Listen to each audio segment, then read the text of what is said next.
Assalamualaikum anak-anak hebat. Alhamdulillah ketemu lagi di channel Samini Sinau. Semoga kalian semua dalam keadaan sehat, tetap semangat, tetap ceria belajar dari rumah. Kita sudah di tema 8, subtema 1, pembelajaran 1. Kali ini kita akan belajar tentang teks fiksi dan pemanfaatan gaya.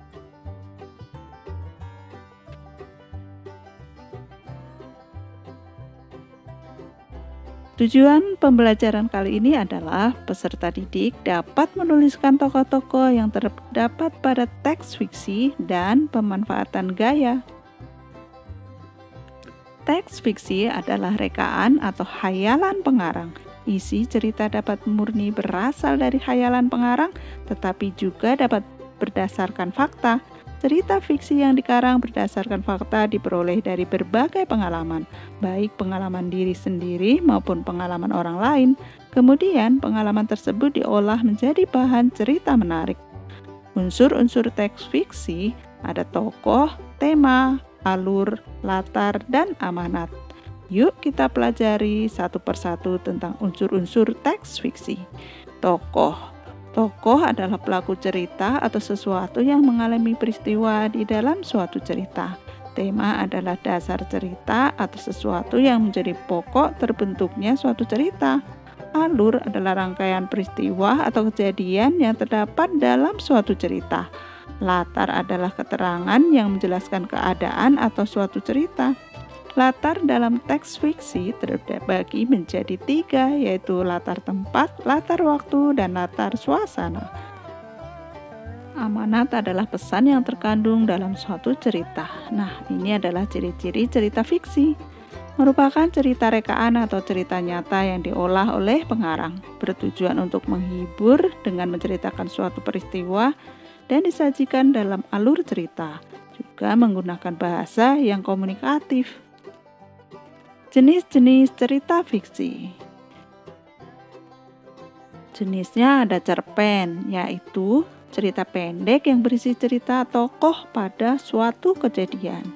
Novel adalah cerita rekaan yang berisi rangkaian peristiwa kehidupan seseorang beserta orang-orang yang berada di sekelilingnya. Fabel adalah cerita yang menggambarkan watak manusia yang tokohnya diperankan oleh hewan. Legenda adalah cerita rakyat pada zaman dahulu yang ada hubungannya dengan peristiwa sejarah. Mitos adalah cerita yang mempunyai latar belakang sejarah, dipercayai oleh masyarakat sebagai cerita yang benar-benar terjadi dan dianggap suci. Saga atau cerita Panji adalah cerita rakyat yang bersifat legendaris tentang kepahlawanan atau petualangan yang mengagumkan. Nah, berikut ini contoh teks fiksi atau cerita fiksi yang berjudul Kupu-kupu yang Baik Hati. Di suatu pagi yang cerah, ada seekor semut sedang berjalan-jalan di taman. Dengan perasaan yang gembira, semut tersebut berkeliling taman yang indah itu dan menyapa hewan-hewan lain yang juga berada di sana, hingga matanya tertuju pada sebuah kepompong yang sedang menggantung di ranting. Semut mendekati kepompong itu dan berkata, "Kepompong, buruk sekali nasibmu. Sudah jelek dan hanya bisa menggantung di sana, tak bisa melakukan apa-apa. Ayo turun sini dan nikmati taman yang indah ini." Mendengar ejekan semut tersebut, kepompong memilih diam dan tak menanggapinya. Pada suatu hari terjadilah kejadian yang tidak disangka-sangka. Saat si semut sedang berjalan mengelilingi taman, ia jatuh dalam kubangan lumpur yang terbentuk akibat hujan semalam. Dengan mengerahkan seluruh tenaganya, ia berteriak sekencang mungkin berharap ada yang menolongnya. Tak lama kemudian, seekor kupu-kupu terbang melintas dan mendengar teriakannya. Kupu-kupu tersebut mengambil ranting dan menjulurkannya ke arah semut. "Semut, cepat pegang ranting ini erat-erat. Aku akan mengangkatnya dan menyelamatkanmu," kata kupu-kupu.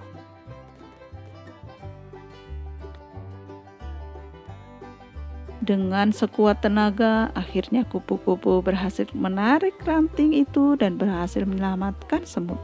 Kemudian semut mengucapkan terima kasih karena sudah ditolong. Tapi alangkah terkejutnya si semut setelah mendengar pengakuan bahwa kupu-kupu yang menolongnya adalah kepompong yang pernah ia ejek. Semut malu dan berjanji tak akan menghina sesama makhluk Tuhan lagi. Nah, ini adalah contoh teks fiksi. Kalian bisa mengidentifikasi tokoh-tokohnya, yaitu ada tokoh semut dan tokoh kupu-kupu. Watak si semut yang sombong dan watak si kupu-kupu yang baik hati.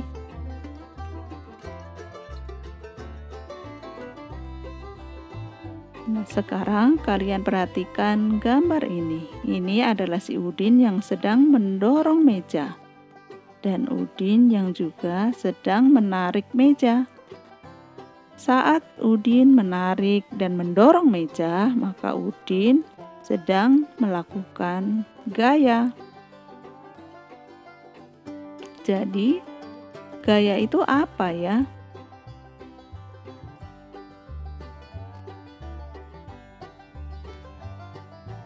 Gaya adalah dorongan atau tarikan yang dapat menyebabkan benda bergerak, berubah arah, berubah kecepatan, atau berubah bentuk.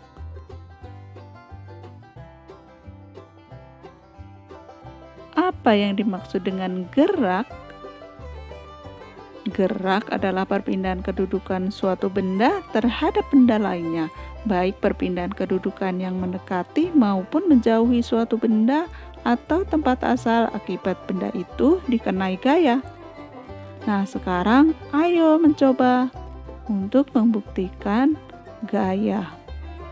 Dorong meja belajarmu pelan-pelan hingga bergeser sedikit, lalu tarik ke posisi semula, seperti yang dilakukan oleh si Udin.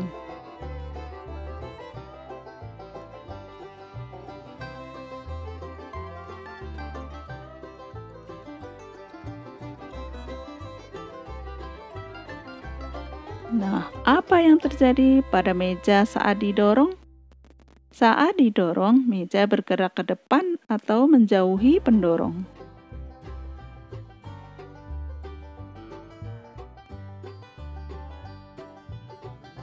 Apa yang terjadi pada meja saat ditarik?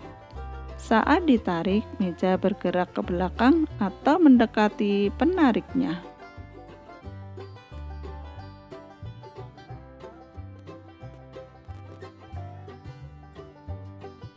Apa gaya digunakan saat mendorong benda dan apa pengaruhnya?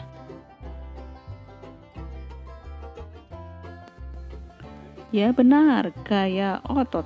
Pengaruhnya terdapat perubahan kedudukan meja setelah didorong. Saat pendorong mendorong meja tanpa perpindahan posisi pendorong, meja bergerak menjauhi pendorong.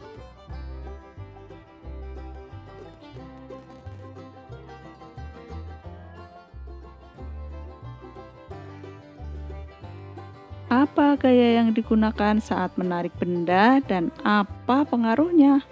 Ya benar, gaya otot. Pengaruhnya terdapat perubahan kedudukan meja setelah ditarik. Saat seseorang menarik meja tanpa perpindahan posisi, meja bergerak mendekati orang yang menariknya. Nah, demikian tadi pembahasan kita tentang teks fiksi dan gaya. Semoga bermanfaat ya. Untuk kegiatan belajar lengkap, kunjungi sregepsinau.com. Jangan lupa subscribe untuk mendukung agar channel ini terus berkembang. Terima kasih.